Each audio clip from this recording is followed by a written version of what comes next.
Assalamu alaikum, I'm Hiba. And I'm Zaid, You're listening to Diary of a Matchmaker. a podcast that will take you into our world as matchmakers. We'll share our experiences and offer advice for the single Muslim. So let's dive in. Bismillah. Assalamu alaikum everyone, welcome back to another episode. Assalamu alaikum. Digital Sisterhood. Yeah. Yes, so if you guys haven't heard of Digital Sisterhood, mashallah, they're a platform that is doing very well. And their thing is storytelling. And they're, I would argue, at this point, master storytellers. MashaAllah. On Spotify. I don't know if they're on other platforms too, but they're doing very well on Spotify. But why are we talking about Digital Sisterhood? Because alhamdulillah, we are honored to say that we were featured on their beautiful podcast. Yeah. And we shared a lot. A lot. Like, I feel like I opened up in a way I have not opened up before. Yeah, we shared our entire story. So I'd say it was probably more detailed than we shared on our own podcast. Yeah. But they did a very good job editing it and enhancing it. And especially towards the end, I was just like emotionally hooked. Yeah, me too. It was like, really well I want to done. get to know these people. So we'll link it in the description for this episode. Yeah. But today's episode is about something that gets mentioned frequently, especially nowadays, given all the turmoil in the world and people trying to expand their options, and that is relocating. It's something we ask all our clients on our registration form. Are you open to relocating and are you not? And I would say most clients are probably not open to it for various reasons. So relocating is something you had to do, obviously. Yeah. And if you guys have heard our previous episodes, Hiba's mentioned it many times that she moved all the way from Palestine to Canada. So I'm going to pretty much let you carry today's episode. Oh my because obviously I've never been in the shoes of someone relocating before, and you have. Well, actually, you did relocate from the States to Canada, but not for marriage. Not for marriage. It's different when you're moving for marriage. And I had the safety net of my family. Right. My mom was here, and You were just moving across the border, not across the world. Yes. Yeah. So it's much different. So needless to say, there was probably a million questions going through your head. But the thing that stood out to me as we were talking before the episode is that, now, I do want to caveat this and say that our story is an exception of exceptions. Yeah. Right? Like, we're not saying just copy and paste our story and just go 100% all in into, a potential marriage. But you didn't know a lot prior to moving. For example, like how much I earned, or let's say prior to marriage, you didn't know how much I earned exactly, my specific living circumstances. We didn't iron out a lot of details, right? So, yeah, just for the listeners, this is not something that you hid from me. It's just something I didn't ask about. Right. So that's why we say that, like, we're not telling you to follow our footsteps, because if I had to do it again, I would do it differently. Like, alhamdulillah, it worked out perfectly just because of Allah's tawfiq. But if someone was in my shoes, I would advise them to take things a little bit more carefully and be a little bit more diligent. And I think it was for that reason so many of your friends and family were scared for you. Yes. Like your sister was saying, you don't have to commit. It's okay. My friend called me and she's like, just, when you go there to Chicago, don't feel like just because now you're there and you're meeting the family that you have to do this. We got your back. If you feel unsafe, you don't have to do this. That's my dear friend. Yeah, she's looking out for you. Yeah. Yeah, alhamdulillah. So let's rewind and just go back to when we were first talking. So you mentioned before, I think on previous episodes, that Canada was on your list of countries that you're looking to relocate. Yeah. The nervousness of relocating to a country like Canada wasn't as much there because you already had hopes and plans to move, right? Yeah, I didn't have plans, but I did.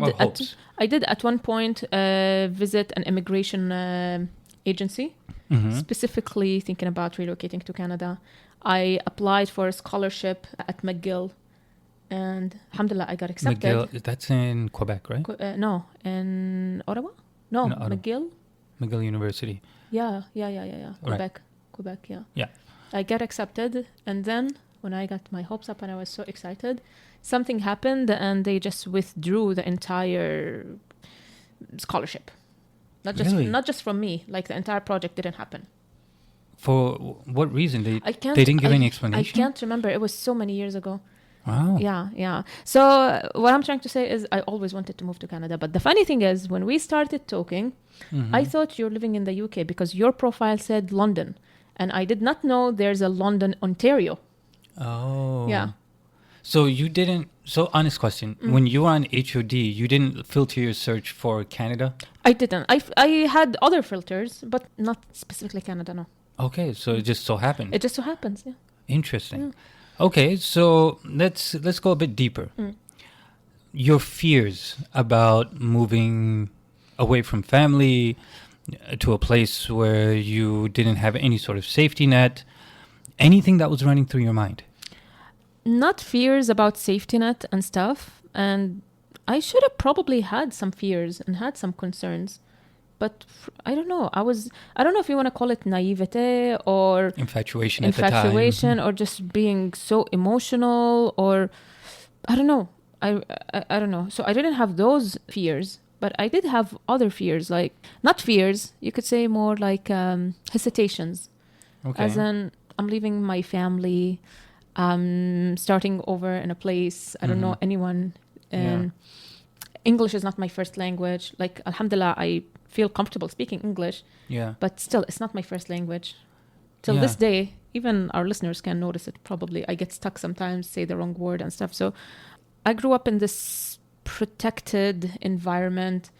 You know everyone in the village, you know everyone in the neighborhood, your cousins, your relatives all around you, and we have these gatherings and all of that. So I was moving away from that. Yeah, you were leaving a lot behind.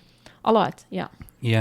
And so it's fair to say that usually when we talk about the subject of relocation, it's the girl relocating. Usually. I would argue maybe 90%, 95% of the times. And so it kind of gets framed in this way where it almost feels like the guy is benefiting from the relocation than the girl. And I have a problem with that framing because it just creates this unfair, like, burden on the guy, whereas like, you know, this girl is doing so much for you, this girl is leaving everything behind for you.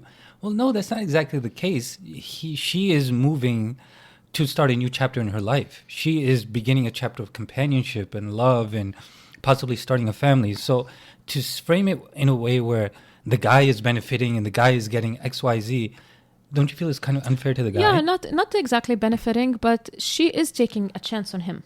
You can't deny that. And he's taking a chance on her. Now, granted, she is giving up a lot more. But okay, she's taking a double chance on him, the marriage and the relocating. True. He's I can taking agree one with chance. You. Yeah. So, yeah, I don't think it should be framed as who's benefiting from whom. Yeah. But we should acknowledge that someone is giving up more than the other. No doubt. Just because of the nature of that relationship. No doubt. Yeah. So let's address some of the usual fears that come up with our clients when we bring up the subject of relocating. Yeah. Let's just name one that comes up off the top of your head. Well, the obvious one is girls who say, no, I'm not open to relocating. And bear in mind, we only work with clients in Canada, the States, and the UK. Right. And actually, most of them are in Canada and the States. So when we're talking about relocating, we're not talking about across the ocean. We're talking about across the border. Well, unless they're in the UK, but even then. So, yeah, that's a separate category. Yeah. But, most of the girls who say, no, I'm not open to relocating, or who have hesitations, it's because they want to know, does this guy has a family there? Does he have a support system? If something wrong would happen, will I have a support system? Will I have someone to turn to? Yeah. Or will I be facing this crisis all by myself? And it's a legit concern. Completely. Yeah. We would never say to take the same approach you did. Absolutely not. Yeah. Guys, I was crazy. I was crazy. Don't do my... It's not a mistake. I'm not saying don't do my mistake, because alhamdulillah, it worked out. It worked out. It was worth it, more than worth it. But it's not practical. Yeah. So I think one of the concerns that I keep hearing from clients is the requirement to start over professionally, right? Of like course. my degree, my certification doesn't transfer over. I'd have to start over, recertify, redo my exams. And that's a legitimate concern, right? Of course. And I think, I recall one of our clients that lives in the UK addressed this. And but even then, she was still willing to relocate to the States. And for whatever reason, it didn't work out. The guy who had his own hesitations, even though she's the one who was taking a bigger chance. Yeah, she was definitely taking a huge chance. So the point that I'm making is that there has to be an element of risk and faith that comes into play. And you have to obviously balance that with your due diligence. The question I'm thinking about is the following. Which is more important? And I'm not trying to pass any judgment here because I'm not in the shoes of somebody who's faced with this choice. Which is more important? Getting married and potentially starting a family, being a part of a family, or preserving your career, your education that you worked so hard on. Maybe you spent 7, 8, 9 years in school. You passed lots of exams. You got your certificate. You've been maybe in the work field for some time. So which is more important? I think that's an unfair question to ask. Why is that? Because it kind of just puts someone between a rock and a hard place. You know, both things are important. Both things require investment. But to ask someone to let go of all the investment and time that they put into their education for the sake of marriage is a bit unfair without giving proper context. Okay. Let me ask it in a different way. Okay. When you are at your 60s, not you per se, when someone in that position is at their 60s. Okay. Well, that's a no-brainer. Okay, sorry. I interrupted the question. Go ahead. They're in their 60s. They have the career. They're a well-renowned doctor. Or she, specifically we're talking about the girl because she's the one who usually relocates. She's a well-renowned doctor. She's established financially. She has her social circle, all of that. And she's feeling fulfilled about her career. But she's single. All her siblings are married with grown-up children. Her parents long passed. And she's alone. No kids, no... I'm not going to say no support system because she has her family around her, but she's alone. Which do you think she would regret this more? Or a 60-year-old who got married, who's in a happy, fulfilled marriage. She has her children, maybe even some grandchildren. Maybe she has a career and maybe she doesn't, but she's happy in her marriage. Which one is nicer picture? You're painting two extremes, I think. Yes, they're both extremes, exactly. Yes, they're both extremes. But that's assuming that you can't have your cake and eat it too. Okay, so either you stay, you don't relocate, and by Allah's qadar, you meet someone else, you get married and stay there, and get to have your successful career. Yeah. Yes, that could happen. That could happen. Or the other situation is you relocate, you get married, you're in a happy marriage, and you're able to pass your exams, get your certificate. Or you're in a miserable marriage and the guy's abusive. Well, that could happen whether you relocated or you stayed here. True. That's irrelevant. True. But if you stayed there, then you at least have the comfortability of your home, your family, your education. You can always go back. It's not easy to all of a sudden just plant roots somewhere else and uproot yourself again, go back, start over. I don't know. I'm just trying to... I'm just playing devil's advocate right now. Yeah, me too, by the way. Yeah. If you're overwhelmed and burdened and just don't know where to seek help, let us help you. We can be your personal matchmakers. Visit us at halalmatch.ca and book a free call with us. Another concern that comes up when we talk about relocation is the power imbalance. Let's take the stereotypical example. Girl relocates from India, Pakistan, the Middle East, comes to Canada or the US for the guy. Now, of course, the power is in the hands of the guy, right? In terms of connections, finances, stability, immigration, all of those things. She is dependent on the guy. Now, as a girl looking to get married, how do you navigate all these things and kind of make sure that you've put all your ducks in a row before you make that move? You make your due diligence. You cover your bases. You make sure that you have a plan. maybe you have some savings, for example, like God forbid the guy gets into an accident or he gets laid off. What is the plan? Does he have insurance, for example? Does he have a support system? Does he have some savings that could last you for a few months until you figure things out or until he finds a new job? Will you be able to immediately have a work permit and support the family until the situation is resolved? Right. I don't know if you mentioned this, but does the guy have his family there too? Right? That's a big one. Yeah, it's a as big well. one. Yeah. So just making sure that you're asking all these difficult questions. Yeah. And they are difficult. I'm not going to say they're not. They are difficult, but they are necessary. Just because I did not ask these questions, it doesn't make it right. So yeah, make sure you cover all your bases. So an important thing to tie in, as you were mentioning all these things, is that if you as a girl, single girl, is interested in relocating and the guy you're talking to is dismissing your fears and concerns as weakness or putting them down, saying that it doesn't show that you're interested or committed, or you're not willing to take a leap of faith with me. Or don't you trust me? If don't you trust trusted me? Yeah. Do you doubt me? Yeah. Are you serious about this? Something like that. Trying to, what is the word they use these days? Trivialize. No. Trying to, what is it called? Gaslight. Yeah. Trying to gaslight, make you feel guilty about asking these questions. Yeah. Then this is a red flag. Yeah. But let's talk about green flags. So is the guy willing to work on a plan with you? God forbid something happens, like you said, he gets into an accident, he gets laid off, medical crisis, whatever it might be, some sort of plan. Or is he leaving everything to just leave it to Allah, leave it to qadar? Allah will provide. Like, of course Allah will provide, but we need to have a plan. Right. So there has to be realistic understanding of sacrifices. Yeah. Have you come across any situation where the girl relocated and the guy suffered because of it? Oh. Not that I can think of right now, but I can think of the opposite situation. I'm sure there's an endless list. Well, it's more than just endless. It's my dear friend. It's like my best friend. You're right. She relocated to Sweden. Right. And went against her family. Her family didn't want this match to happen. Went against her family. And then the guy turned out to be abusive.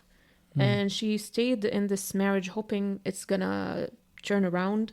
Stayed for more than 10 years. Wow. And then few years ago, she just went back.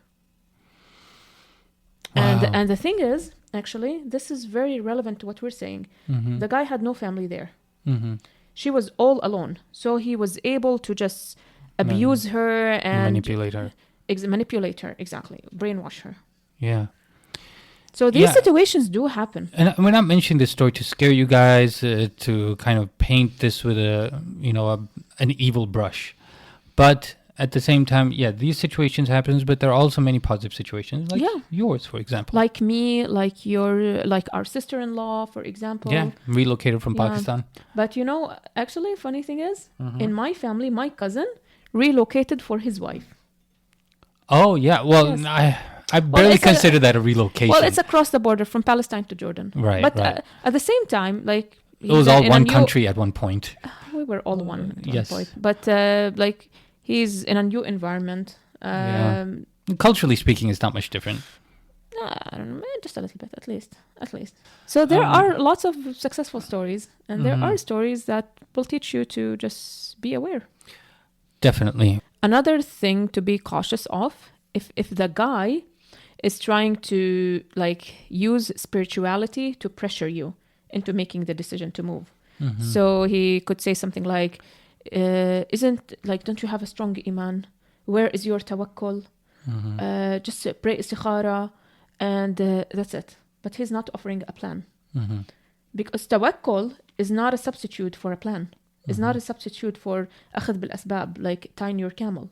Right. So if you start noticing he's using this language, something to think about. Yeah, it's also not a substitute for istikhara. Exactly. Yeah. So, if you're praying istikhara and you're going with the istikhara without like we said, doing your due diligence, then that's not istikhara. No, it's not. And go back to our episode. I don't know what episode number it is, but we dedicated an entire episode to istikhara. Yeah. And how we, generally speaking, misunderstand how istikhara is implemented and understood. But definitely check out that episode. Yeah. There's also the complication when relocating, the complication of the immigration process. That we can, like, immigration is becoming difficult all across the world. Even here in Canada, it's like I have employees that are waiting now for their PR card much longer than what you and I had to wait for. Yes. Like the wait time has become tripled. Something. Yeah. Just within the past few years. It's crazy. Yeah. It was so smooth I moved to Canada back in 2016. And alhamdulillah, it was a very straightforward process. I did hit a few bumps, but the wait time was not as ridiculous as it is now. Yeah, so that's another legit concern. And sometimes the person who has this concern is not the person relocating, but the other person. So the guy, he might be thinking that, and I think we discussed this in a previous episode about marrying from back home, which is, I'm going to invest in this relationship, in this person. What if she just comes here, gets her permanent residency, gets her passport or citizenship, whatever, and leaves me? And we just recently spoke to someone who was in that exact situation. It was like this girl completely flipped. She did a total 180 right after she got married. No, right after she got the visa. Visa, yeah. So that's another thing to think about. We should dedicate an episode to this topic. People who flip. Yeah. I always say girls have a crazy switch. Well, where's your crazy switch? You haven't pressed on it yet. But no, we hear a lot about men who just leave. They don't even divorce. They just pick up and leave. Leave their wives, leave their kids. And on the other end, girls like the story we just shared who flip. Well, it sounds like this girl came in bad faith. It's not that like something happened and she flipped. It sounds like it was all planned. Allah knows best. Yeah. Another legitimate concern, although it doesn't place as much weight and value as your education career, but your family and friends. People that you've grown up with, your social support, you were giving that up, right? When you were moving. Yes. I think for me, it was easier than other girls because I wasn't the overly attached type. Like, alhamdulillah, I have many loyal, good friends that I'm still in touch with until this day. Yeah. My mom, my dad, my sister, my cousins and relatives and stuff, which I love dearly. But I've never been the type who's like overly attached. And it might be because I spent 5 years living in Jordan. So by the time we met, I got used to it. It might be that Allah was preparing me. I don't know. Okay. But like some people, every time they travel, they start crying and get emotional. Every time they have to say goodbye, it's heartbreaking and stuff. My mom is like this. I've never been the type. Yeah, I think that's a good point you made, that when you moved to Jordan, it felt like Allah was preparing you. And same thing with my sister-in-law too. Like she moved to Spain, got a job offer, and became a very independent person. And worked there for, I believe, a few years before she married my brother. Yeah. So I'd say going through that transition period is very important.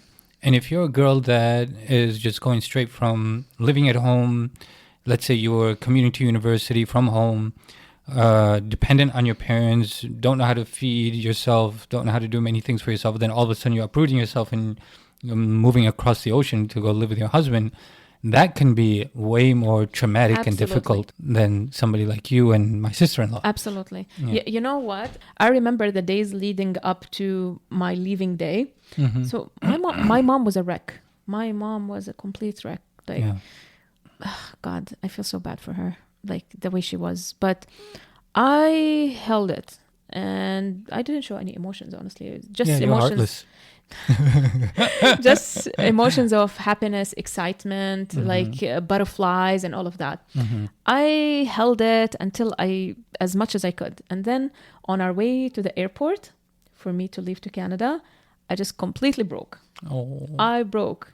I started just crying and shaking. And And my dad was like, why are you doing this? Like, calm down, it's okay. And I'm like, why are you doing this? Why are you like, crying? you know how dads, Yeah, right? yeah. So I'm like, just let me cry. If I don't cry now, when am I gonna cry? At the end of the day, it's not an easy decision. No, It's not an easy decision. But for the right person, oh yeah, it's worth it. So in terms of what we would advise, if you are somebody that's being asked to relocate, I would say go through a transition period where you are living on your own, or if you're able to. That's not right? always feasible, exactly. But that's why I said if you're able to, right? Like if you're going to university, just like, or even if you have to live at home, start doing things more at home, whether that's cooking, cleaning, just showing a level of independence, taking care of your finances, taking care of all the things that your parents would normally be taking care of. Yeah. Right? So that you're not being thrust into an environment where you're completely dependent on someone else. Yes. Right? Yes. So that's my number one kind of giveaway to anybody that's single that's considering relocation. Yeah. Anything else you would suggest to somebody that is being asked to move to relocate? Yeah. Be clear about your intention and your motivation to do this. Are you doing this out of desperation because you're getting maybe a little bit older, you're not getting any proposals, and this sounds like an opportunity? Or are you doing this because this person genuinely aligns with you, you're compatible, you can see a future with him? That's a very good, important distinction to make.